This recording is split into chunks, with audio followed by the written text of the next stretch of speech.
and they opposed it. So you had progressives like Robert La Follette in the Senate, or you had progressive activists like Jane Addams, who didn't support what this was about. You also had socialists, such as Eugene Debs, a labor leader who didn't think this would be in the interest of working men. So there were many different kinds of opponents. There were also many Irish Americans, there were many German Americans who had ambivalent feelings about this war.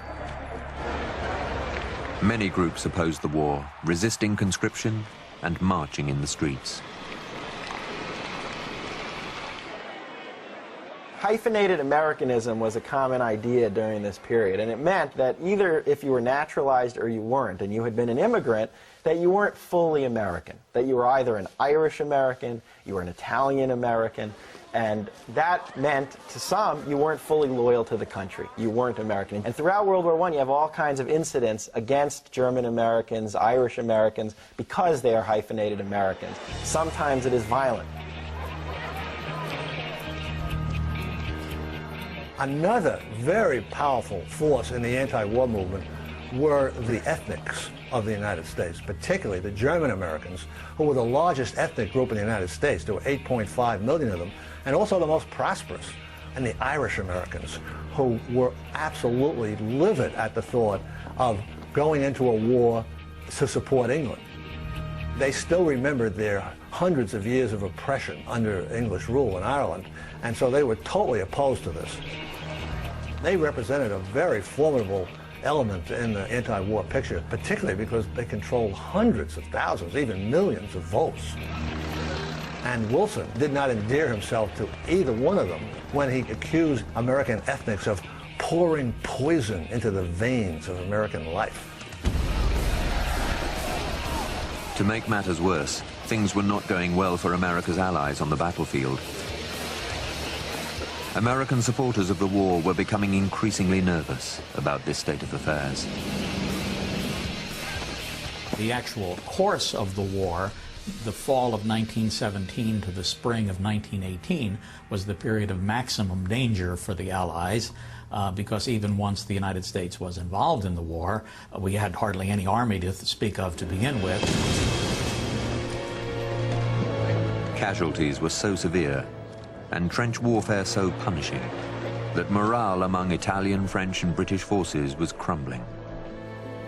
The Allies had suffered a number of horrendous defeats in both Italy and in Flanders and in France. There were major mutinies in the French army. The British suffered enormous losses at the Third Battle of Ypres, or Passchendaele, in the fall of 1917. And also, of course, you have to remember that the Russian Revolution occurred, and Russia, by the spring of 1918, had pulled out of the war. The German troops that were fighting the Russians on the Eastern Front were now free to be brought over to the Western Front, and as many as 2 million more German troops were available for combat in France, and the Germans launched a series of major offensives that came very close to puncturing the Allied lines and drove the British way back. Because of this grim news from the front, Americans from all walks of life were nervous about sending troops to Europe. There was even widespread resistance to the war in the rural South and among religious groups.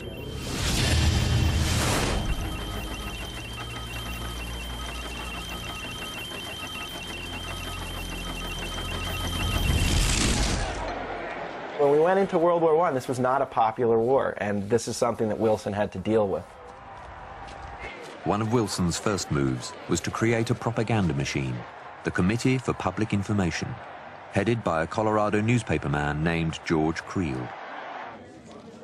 The committee flooded America's newspapers with pro-government articles about the war, and eventually set up a newspaper of its own, with Wilson's approval. He hated all reporters. He thought they were ignoramuses. So he thought this was what we really should have, a government-run newspaper. The committee also created the 4-Minute Men, who spread pro-war propaganda in short speeches between reels in cinemas. And in that 4-minute period, men were trained to then get up and to give a short, pithy, precise pitch for the war, for recruitment, for war bonds, for whatever the cause might be. Hollywood stars joined the war bond campaign. Wilson's government also began a crackdown on anyone who spoke out against the war effort. He approved the creation of the American Protective League, volunteers working with the Attorney General to enforce the war effort. They would conduct slacker raids to try to find out who was avoiding draft duty. They would try to intimidate people who weren't buying Liberty bonds, which the government was selling to raise money for the war. They would go into public schools and try to overhear if people were talking badly against the war, and they would report it to the government. By June 1917, 250,000 agents of the American Protective League were battling dissent across the nation. Americans were spying on Americans. That same month, President Wilson signed the Espionage Act. And the law empowers the federal government to go after people who were opposing the war. Either people who were speaking out against the war or people who were sending material through the mail. The US government was especially uneasy about dissent among African Americans, who were still deprived of the vote in the South. When America went to war in the name of democracy, and when African Americans were part of the wartime effort, many African Americans said, why is there democracy abroad? Why are we fighting for that in Europe, but not here in the United States? The crackdown in the black community frequently led to violence.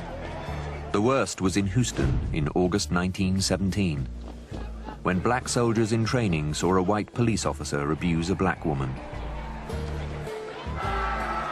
They grabbed the cop and shook him until his teeth rattled, apparently, and maybe slugged him a couple of times. And the next thing you know, there were other cops beating the hell out of these black soldiers. They went back to their camp outside Houston. They told what had happened, and quite a few of them reached for their rifles. 41 black soldiers were eventually imprisoned for the attacks, and 13 were hanged.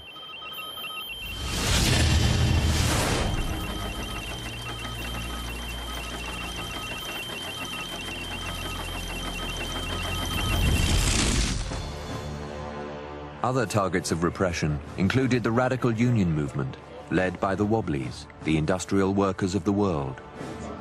German Americans also fell victim to the growing war rage. There's one case in St. Louis where a German American is wrapped in an American flag by a mob, carried through the streets, and lynched.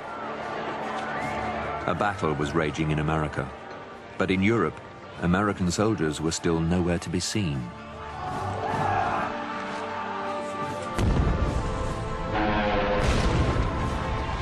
The death toll was mounting on the front line, with millions dead.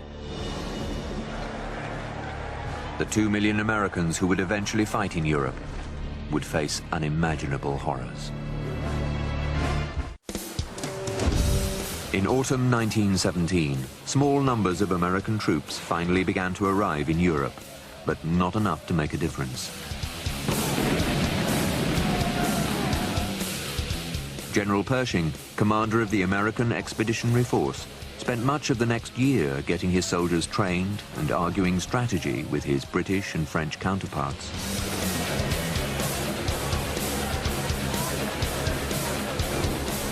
Pershing was an uncompromising, stubborn leader who believed that France and Britain had made mistakes on the battlefield.